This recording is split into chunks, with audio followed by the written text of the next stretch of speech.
अलीकडे अलीकडे अलीकडे ठीक आहे. Okay okay. अरे मागे सरकार मग थोडं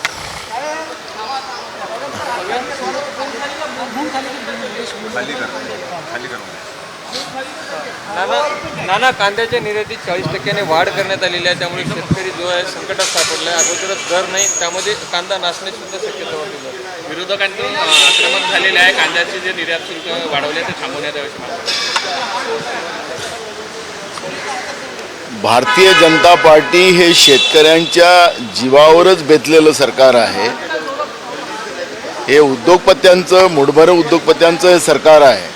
हे सातत्यानं आम्ही जे सांगतोय त्याच्यामध्ये यांच्या कर्तृत्व जे आहे BJPचं सत्तेच्या आधारावर शेतकऱ्यांना बर्बाद कसं करायचं याचं एक सिस्टमॅटिक प्लॅनिंग राज्यातलं सरकार असो की केंद्रातलं सरकार असो या दोघांकडेही आहे. आणि म्हणून शेतकऱ्यांचा जेव्हा माल निघतो त्यावेळेस त्याला भाव मिळू नये यासाठी केलेला प्रयत्न आपण सातत्यानं पाहतोय. आणि आज कांद्याच्या शेतकऱ्यांची तीच हालत आहे. या निर्णयाचा आम्ही निषेध करतो. शेतकरी विरोधी निर्णय नरेंद्र मोदीचं सरकार आणि राज्यातलं सरकार BJPचं सरकार हे करते आहे, हे चित्र आपल्याला पाहायला मिळतं आहे. मुख्यमंत्र्यांसोबत झालेल्या बैठकीत उपमुख्यमंत्री अजित पवारांनी मुख्यमंत्र्यांना सवाल केला ठाण्यातील ज्या पद्धतीने रुग्णालयामध्ये मृत्यू झालेले आहे, तुमच्या ठाण्यातच असे मृत्यू का असं त्यांनी सवाल केला असल्याचं बोललं जातं. त्यामुळे शिंदे गटातील आमदार जे आहे ते कुठेतरी अजित पवारांवर नाराज असल्याचं बोललं जातं. हे सरकार आत्ता राज्यातलं एड्याचं सरकार, पहिले ईडीचं सरकार होतं, आता एड्याचं सरकार झालं. हे सरकार जनतेच्या प्रश्नापेक्षा स्वतःच्याच प्रश्नामध्ये गुंतलेलं सरकार आहे.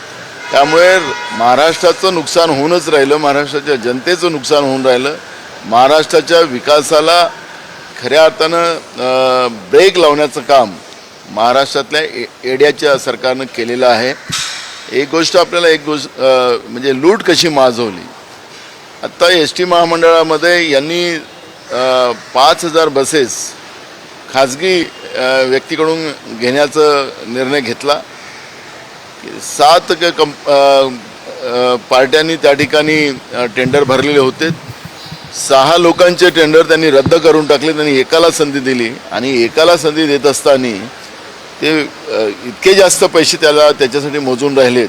म्हणजे भ्रष्टाचार कसा करायचा आणि अखेर त्या भ्रष्टाचाराच्या माध्यमातून जनतेची लूट कशी करायची हे महाराष्ट्रातलं एड्याचं भाजपप्रणित सरकार करते आहे. तो मुद्दा आम्ही पुढच्या काळात निश्चितपणे घेऊ. त्याचे सगळे पेपर आमच्याजवळ आलेले आहेत. आणि ही जी काही लूट आहे, मी एक उदाहरण सांगितलं, असे अनेक उदाहरणं आपल्याला देता येईल. भ्रष्टाचारामध्ये माखलेलं हे सरकार, जनतेच्या पैशाची लूट करणारं सरकार, जनतेच्या पैशावर डल्ला मारणारं हे भाजपप्रणित येड्याचं सरकार हे महाराष्ट्रामध्ये आपल्याला पाहायला मिळते आहे. विरोधी पक्षनेते विजय वडेट्टीवार यांनी असं म्हटलं की येत्या काळात अयोध्येमध्ये गोधरा कांड रिपीट केलं जाऊ शकतं. बघा, याच्यामध्ये जे काही आतंकवादी संघटनेकडून जे काही थ्रेट याला निघालेले आहेत त्या थ्रेटमध्ये अयोध्या मंदिराचाही थ्रेट त्या ठिकाणी आलेला आहे. अशा पद्धतीची चर्चा मोठ्या प्रमाणात ऐकायला मिळते आहे. आणि निवडणुका जिंकण्यासाठी हिंदू मुसलमान वाद करण्यामध्ये भाजप एक्सपर्ट आहेच. आणि अयोध्येच्या मंदिरामध्ये, कारण आता योगायोगाने UPचं सरकार भाजपचंच आहे, केंद्रातही सरकार भाजपचंच आहे. अयोध्येच्या मंदिराची पूर्ण सुरक्षा या सरकारने केली पाहिजे. आणि या पद्धतीनं हिंदू भावना ज्या आहेत त्या भावनेला कुठेही तडा जाणार नाही याची काळजी केंद्रातल्या आणि उत्तर प्रदेशच्या सरकारने घेतली पाहिजे. आणि त्याच्याच आधारावर विरोधी पक्ष नेत्यांनी जे काही वाक्य आपल्यासमोर जे काही बोललेत त्याच्या आधारावर ते बोलले असते. भाजपचे प्रदेशाध्यक्ष आज यांचा घर चलो दौरा सुरू होत आहे. चंद्रपूरमधून सुरुवात. कोणाचा? भाजप प्रदेशाध्यक्ष बावनकुळे. हा, त्यांना आता घरी वापस जावं लागणार आहे. त्याच्यासाठी हा घर चलो चालू झालेला आहे त्यांचा. भाऊ, अजित पवार यांनी मुख्यमंत्र्यांच्या अडचणीवर बोट ठेवलं. त्यांनी बोललो ना मग. अच्छा, सामन्यातून काल फडणवीसांवर टीका आहे. त्यासाठी आता महाविकास आघाडी लागलेली आहे. संजय राऊत म्हणाले की जो जिंकेल त्याची जागा, असं गणित आम्ही ठरवलेलं आहे. मी जे वाक्य बोललेलं होतं काँग्रेसकडून की मेरिटच्या आधारावर जे काय आम्ही निर्णय करणार आहोत जागा वाटपामध्ये तेच ते संजय राऊत बोलले, काय वेगळं काय बोलले. नाना काल सामन्यातून टीका देवेंद्र फडणवीस आज जापानला जात आहे आणि ते मुख्यमंत्री होऊन गेले असते तर जास्त बरं वाटलं असतं असं विजय वडेट्टीवारांनी म्हटलं. त्यांची नजर आहे आमच्या मित्राची मुख्यमंत्र्याच्या खुर्चीवर, परवा त्यांनी बोललेलेच आहेत. ते नजर ठेवून आहेत त्याच्यावर. आता ते नजरेच्या याच्यामध्ये जनतेचे प्रश्न बाजूला राहिले. तर योगायोगाने त्यांच्याकडे गृह खातं आहे. त्या गृह खात्यामध्ये आपण पाहतो आहे की नन्ना नवरे परिवाराची जी घटना झाली, त्या आत्महत्या जी झाली, त्याच्या भावानी आपलं एक बोट कापून गृहमंत्र्याला कळवलेलं आहे की या सगळ्या घटना ज्या चाललेल्या आहेत, गृह खातं झोपलेलं आहे. आमच्या मित्राचं लक्ष गृह खात्यापेक्षा व्यक्तिगत त्यांच्या फायद्यासाठी चाललेला आहे का असा प्रश्न निर्माण झालेला आहे. जे कोणी त्यांच्या विरोधात बोलेल त्यांच्यावर मोकुका लावण्याचाही प्रयत्न ते करतात आहेत. म्हणजे आखरी या महाराष्ट्रामध्ये काय हुकुमशाही, तानाशाही जे गुजरातमध्ये मागच्या काळात चालत होती आणि मग आता ती दिल्लीत आली, तीच व्यवस्था काय महाराष्ट्रामध्ये निर्माण करतात आहे का, हा प्रश्न जनतेच्या समोर निर्माण झालेला आहे. त्यांनी मुख्यमंत्री बनायचं की काय बनावं तो त्यांचा प्रश्न आहे. पण जी सत्ता आहे ती सत्तेचा उपयोग हा महाराष्ट्राच्या जनतेसाठी व्हावा, त्यांच्या सुरक्षेसाठी व्हावा. पण ती परिस्थिती आज आपल्याला पाहायला मिळत नाही. चंद्रपूरमध्ये एका परिचारिकेचं नाव मनोहर कुलकर्णी आहे, मात्र ते या नावातून संभ्रम निर्माण करतात. भुजबळांनी असं म्हटलं आहे की ब्राह्मणांच्या मुलाची नावं संबंधित. मला या कोणा धर्माच्या जातीवर जायचं नाही. जे कोण काय बोललं तर त्यांच्या सत्तेतच ते लोक आहेत. आता त्यांनी काय बोलावं काय नाही, मला कुठल्या धर्मावर कोणा जातीवर जायचं नाही. चंद्रपूरमध्ये परिचारिकेचा मृत्यू झाला, डॉक्टर उपलब्ध न झाल्यानं तडफडून तिचा मृत्यू झाला. ठाण्यातही अशा घटना घडल्या, आरोग्य व्यवस्था कोलमडली. महाराष्ट्राचं जे पावसाळी अधिवेशन झालं त्याच अधिवेशनामध्ये आम्ही सरकारला सांगितलं की महाराष्ट्रातलं आरोग्य व्यवस्थाच ही आजारी झालेली आहे. पण सरकार आपली पाठ आपणच थोपटत आहे की आम्ही मोफत इलाज देणार आहोत. आपण एक नवीन योजना केली आहे, ऐतिहासिक निर्णय राज्य सरकारने केलेला आहे. अशा पद्धतीच्या घोषणाबाज हे येड्याचं सरकार महाराष्ट्रामध्ये आपल्याला पाहायला मिळते. आणि अनेक निर्दोष लोकांचा जीव ठाण्यातच नाही तर संपूर्ण महाराष्ट्रामध्ये, चंद्रपूरची आपण घटना सांगता, आमच्या साकोलीमध्ये तर एका डिलिव्हरीला गेलेल्या बाईचं त्या ठिकाणी डॉक्टरच्या म्हणजे तिथं व्यवस्था नसल्यामुळे त्या निर्दोष महिलेचा जीव गेलेला मागच्या काळात आपण पाहतो आहे. त्यामुळे महाराष्ट्रातल्या सगळ्या याच्यामध्ये आरोग्य व्यवस्था ही आजारी सरकारच्या दुर्लक्षामुळे आपल्याला पाहायला मिळतं आहे. आणि त्याच्यामुळे निर्दोष लोकांचा जीव आज महाराष्ट्रामध्ये जाते आहे. पगारवाढीचा इतर मागण्यासाठी ठाण्यातील असा प्रश्न स्मृती इराणींना विचारल्याबरोबर त्या पत्रकारांवर खचकल्या. त्यांनी म्हटलं की हा घरगुती प्रश्न आहे. ज्यांचा तोल बिघडला असेल अशा व्यक्तीच्या बद्दल न बोललं तर परवडतं. कारण की आता ह्या सरकारमध्ये राहणाऱ्या लोकांना एवढा घमंड झालेला आहे की त्यांना आता आभाळ पार झालेला आहे. आभाळ ठेंगणं नाही झाला तर त्याच्या पार झालेत हे लोक. त्यामुळे अशा तोल सुटलेल्या व्यक्तिमत्वाबद्दल प्रतिक्रिया देणं हे चुकीचं ठरेल. त्याच्यामुळे अशा लोकांबद्दलचं कुठली वक्तव्य करण्याचं कारण नाही. चीनने भारताच्या जमिनीवर अतिक्रमण केलं आहे असा आरोप राहुल गांधी यांनी केला. पंतप्रधान म्हणतात की एजगिनचा जागा देणार नाही. घोषणेशिवाय काय, चीनच्या बद्दल सगळं आज कोरोनाचा काळ पाहिला तर सगळं चीनचा कचरा देशामध्ये आणला या लोकांनी. चीन लेह लडाखमध्ये असेल, अरुणाचलमध्ये असेल, या सगळ्या भागामध्ये चीननी अतिक्रमण करून ठेवलेलं आहे. पण प्रधानमंत्री असतील की देशाचे संरक्षण मंत्री असतील, आम्ही 1 इंच जागा देणार नाही, चीनवर आम्ही कारवाई करू, अशा घोषणा करतात. आणि एक काळ तर असा होता की चीनची सेना आपल्या देशात त्यांनी इंटर केलेलं होतं, घुसलेली होती.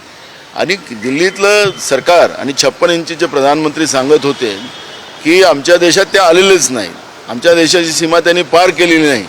व काही दिवसानंतरच मीडियामध्ये आपल्याला पाहत होतं की चीननी जे देशामध्ये एंट्री केली होती ते पुन्हा वापस आपल्या चीनमध्ये गेलेत, असं सरकारकडून सांगण्यात आलं.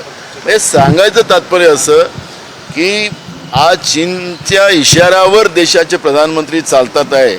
अशा पद्धतीचं चित्र आज देशामध्ये आपल्याला पाहायला मिळतं. आपल्या देशाच्या सीमा आता सुरक्षित नाही. जे राहुल गांधीजींनी मत मांडलं ते खरं आहे. हो, ठाण्यातील एसटी कर्मचारी जे ते संपावर जाणार आहेत. पगार एक मिनिट. ठाण्यातील एसटी कर्मचारी जे ते पगारवाढीसह इतर मागण्यासाठी संपावर जाणार आहे. त्यामुळे प्रवाशांना मोठा फटका बसणार आहे. ज्यावेळेस BJPने या एस टी कामगारांचा जो संप करून घेतला होता, ज्यावेळेस महाविकास आघाडीचं सरकार होतं, त्यावेळेस या BJPच्या लोकांच्या घोषणा पाहिल्यात आपण. त्यांचे आमदार त्या आंदोलनामध्ये जात होते. एस टी कामगारांच्याही तोंडाला पाणी पुसण्याचं काम सत्तेत आल्यानंतर BJP करते आहे.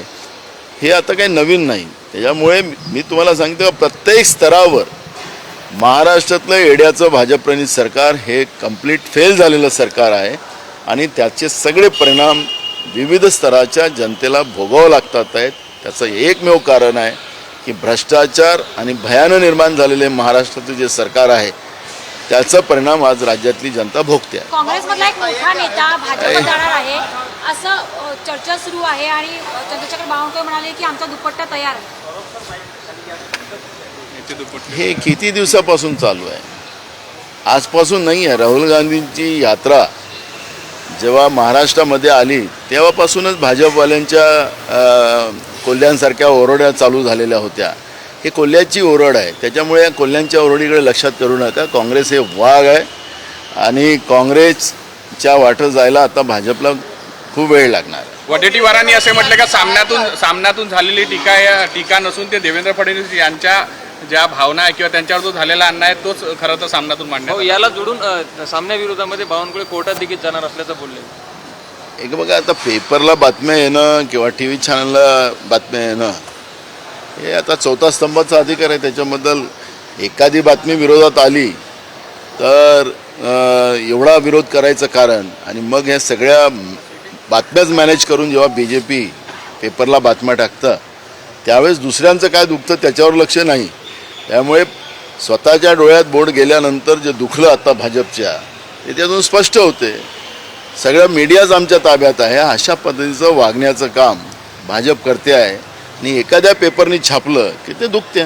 फिर से एक बार गोधरा होने की शंका व्यक्त की है विजय वडेट्टीवार ने विरोधी पक्ष ने.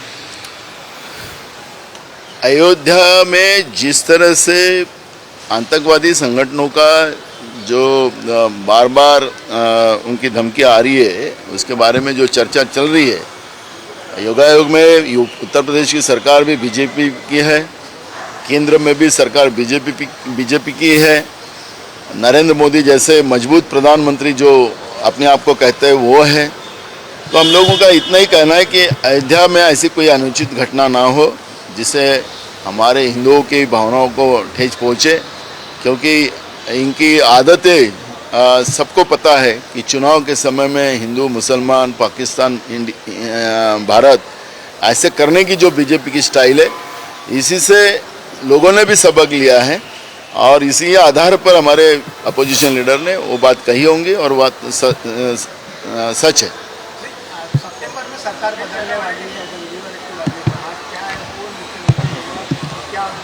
देखो, ये सरकार में जो गड़बड़ी है, दो मुख्यमंत्री के कुर्सी पे नज़र लगा के बैठे हैं, तो इसका मतलब ही है कि राज्य में कुर्सी की लड़ाई चल रही है, जनता का कोई लेना देना नहीं. ऐसे एड़े की सरकार महाराष्ट्र में है. राहुल गांधी अमेरिका के दौरे पे हैं, क्या कहोगे? वो तो देश की सभी एरिया में जाकर राहुल जी जिस तरह से देश की सरकार झूठ मूठ की बातें बताती है उसका जायजा ले रहे हैं. ये लद्दाख में भी उनको समझ में आ गया कि चीन ने वहाँ पे कुछ एरिया में कब्जा किया है, अरुणाचल में भी कब्जा किया है और भारत की सरकार नरेंद्र मोदी जी कहते हैं कि हमारे देश की 1 इंच जमीन भी हम नहीं देंगे. आखिरी चीन ने हमारे देश में अतिक्रमण कर चुकी है, लेकिन नरेंद्र मोदी की सरकार, भाजप की सरकार क्यों चुप है, यही सवाल राहुल गांधी जी ने पूछा. भाऊ, राष्ट्रवादीचे माजी आमदार रमेश कदम हे ठाणे मध्यवर्ती कारागृहातून आज जामिनावर सुटले आहे. अण्णाभाऊ साठे आर्थिक विकास मंडळाच्या घोटाळ्या प्रकरणी त्यांच्यावर आरोप होते. 8 वर्षानंतर त्यांची सुटका झाली. मूळ प्रश्न आहे की आता भय आणि भ्रष्टाचाराचं सरकार महाराष्ट्रात आहे आणि जे कोणावर लुटीचे आरोप लागलेले होते ते आता बाहेर येतीलच. त्याच्यामुळे तुम्हाला याच्यातलं काही नवीन आहे असं काही मला वाटत नाही. भ्रष्टाचाराच्या या चिखलामध्ये फसलेलं हे महाराष्ट्राचं सरकार आहे, म्हणून भ्रष्टाचारी लोक बाहेर येतील. कॅगचा रिपोर्ट आला त्याच्यामध्ये गडकरींकडे जे डिपार्टमेंट आहे त्याच्यावरती देखील ताशेरे ओढलेले आहेत. काय म्हणाल त्याच्यामध्ये? दुधानं धुतल्यासारखं जे वक्तव्य आतापर्यंत अनेक नेते करायचे त्याच्यात गडकरीसुद्धा होते. आता कॅगनी 1 किलोमीटरला 18 करोड रुपये जे द्वारका रोडला लागणार होते त्याचा रेट 250 कोटी झाला आणि त्याला कॅबिनेट कमिटी जी होती सब कमिटी ती त्याच्यावर नजर ठेवून होती. त्याचे अध्यक्ष देशाचे प्रधानमंत्री होते. मैं न खाऊंगा न खाने दूंगा ऐसे बोलने वाले देश के प्रधानमंत्री, उन्हीं के देखरेख में जो काम चल रहा था उसी में भ्रष्टाचार वहाँ पे हुआ है. और ये एक घटना नहीं है क्योंकि देश में इन्हें पुल और रोड बहुत सारे बनाए हैं. आखिर जनता के पैसे के हैं. 18 रुपया पर लीटर डीजल और पेट्रोल पे रोड विकास के नाम से लेते हैं, उसी से ये लोग बना रहे हैं. और वो रोड बनने के बाद उसको ऑक्शन करते हैं और उसमें टोल लगाते हैं, जनता से लूटने का काम करते हैं. लेकिन उसमें भ्रष्टाचार कैसा किया जा रहा है उसका एक उदाहरण क्या के सामने आया है. 18 करोड़ का रास्ता 250 करोड़ में बनाने का जो एक नया चमत्कार गडकरी जी के नेतृत्व में हुआ है उसकी चर्चा अब सब तरफ है. और देश की सरकार ये भ्रष्टाचार से भ्रष्टाचारी सरकार है, उसके लिए अलग से कोई सबूत देने की जरूरत नहीं है. नरेंद्र मोदी की सरकार ये भ्रष्टाचारी सरकार है, ये अब स्पष्ट हो चुका है. Thank you. धन्यवाद. देश विदेशातील प्रत्येक घडामोडींचे लाईव्ह अपडेट मिळवण्यासाठी आता साम टीव्हीच्या सर्व सोशल मीडिया प्लॅटफॉर्मला लाईक, फॉलो आणि सबस्क्राईब करा. तसंच सर्व नोटिफिकेशनसाठी बेल आयकॉन प्रेस करायला विसरू नका.